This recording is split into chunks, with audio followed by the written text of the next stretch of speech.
So guys, we finally arrive at the Agsam Lanusa, or also known as 5 Kilometro. Before you enter, you need to pay 20 pesos for the entrance fee.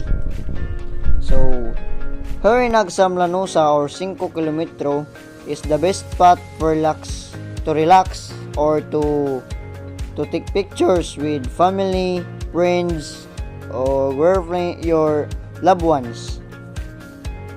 They have 3 bahay kubo if you want to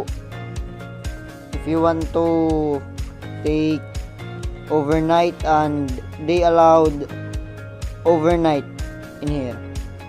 In the early 20th century, Lanusa became a major center of Agsam production. The town's Agsam weavers were known for their skill and craftsmanship.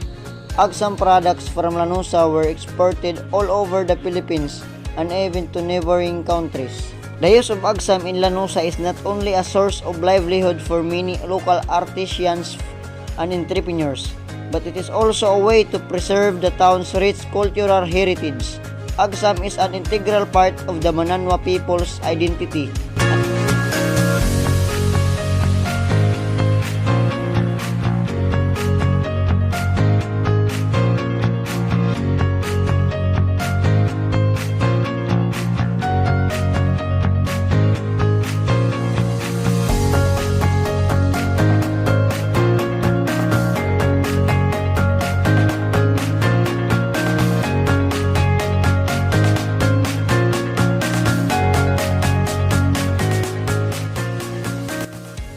So what did you waiting for?